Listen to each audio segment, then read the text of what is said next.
Yun.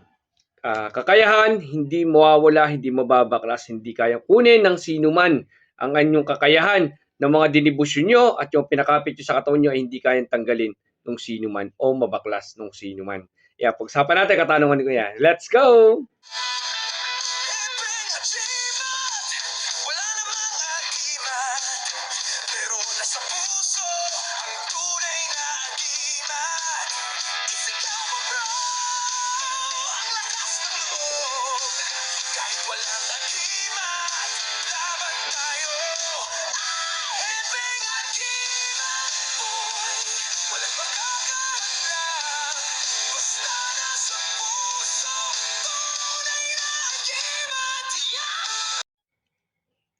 Yun. Mapagpalang araw sa inyong lahat mga kagimat. No? Ito na yung kagimat, Sepi Agimat. Mahilig sa agimat pero wala namang agimat. Nasa puso ang tunay na agimat. Yung po kasi yung susi. Yung puso ang tunay na susi sa agimat ng ating kakayahan. Mga kagimat, no, sa katanungan ni Kuya, sabi niya, nabago yung paniniwala na niya na na wala na makakabaklas. Kasi dati naniniwala siya, mababaklas, mahihigupan tayo. Naniniwala na siya na hindi kayang baklasan yung kanyang kakayahan hanggat sa Diyos ang ating paniniwala. Ito yung katanungan ni Kuya. Yan, medyo mahaba yung kay Kuya. Yun, nabago yung kanyang pananaw na. Siguro sa kapanood sa atin, sa channel natin, napapaliwanagan natin na maayos na wala pong makapagbaklas ng kakayahan nyo.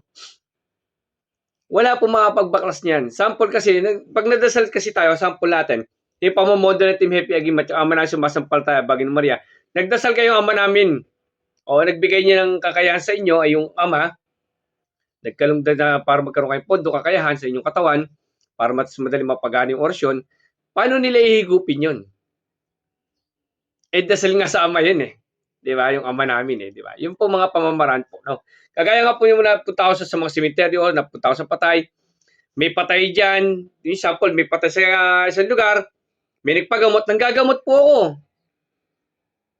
Meron ko yung napanood dati, nayakagaw yung magsugal sa lamay kasi ano lang, magkukumpare lang, friendly game lang, para magkaroon lang ng libangan doon. Naupo ko, pero matagal lang kasi hindi nag-ano talaga, tinigil ko na yung sugal.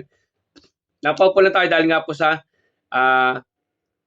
father nung kumpare ko kasi yung namayapa ay tayo nakipaglamay. Kulang na isang player, yun, naglaro tayo. Habang naglalaro tayo, meron tayong ginagamot through online. Video call, ginamot natin through online. Nagamot natin. Hindi ako nahigupan.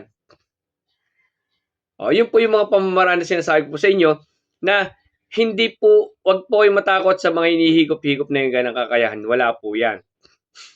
Ang nawawala po, kagaya sabi ni Kuya, tama naman po ito siya sabi ni Kuya, at papaliwanag ko rin po. Ito matagal ko na naman pong napaliwanag, pero papaliwanag natin dahil ka nalalampas sa siguro ni Kuya. Yung mga katanungan po, comment down lang po kayo dyan, yung kaya natin sagutin, isasagutin po natin. Yung kagaya ni Kuya nga, sabi nga niya, walang makabaklas. Kaya po lagi sinasabi ng yung kagimat, si Happy Agimat, no, nasa puso tunay na agimat. Yung kakayahan ng Team Happy Agimat, yung pagpapakap ng walang debusyon, na walang 49 days, ay ito po yung pamamaraan na pagpapakapit sa atin, paano pong papakapit at hindi mababakalas. Ito po yung paglilinis ng puso at sarili. Sabi nga, matutong magpatawad sa lahat na nagkasala sa inyo. Patawarin niyo po sila. Sa puso at sa isip, linisin, manalangin sa taas, magpasalamat palagi, lagi tayo nananalangin sa taas. Yan po pinakasusi natin at pondo natin, ama namin, sumasampal tayo, Bagin Maria. At hihilingin natin na kumapit sa atin, buto laman dugo balat, walang mababaklas kundi ang Diyos Ama lamang.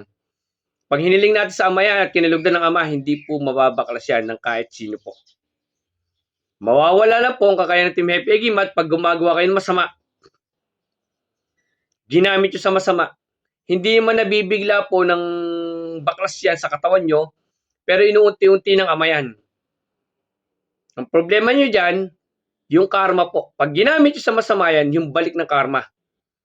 Pag kinarma kayo, mas malupit po ang ibibigay sa inyo na hatol ng Panginoon.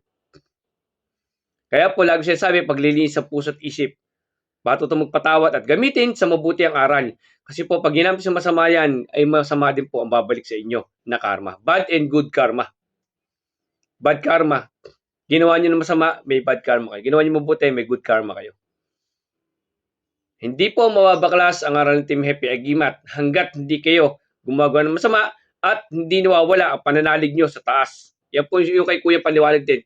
At tinatama ko po yung kay Kuya na hanggat may pananalig kayo, paniniwala sa taas at nagdarasal po kayo at naglilinis sa puso at isip at lakas ng loob sa paniniwala sa taas, ay hindi po kayo mababaklas. No? Maraming salamat kay Kuya. Naway makatulong konting kaalaman po yung kagimat. No? Maraming salamat. God bless. Comment down lang po kayo.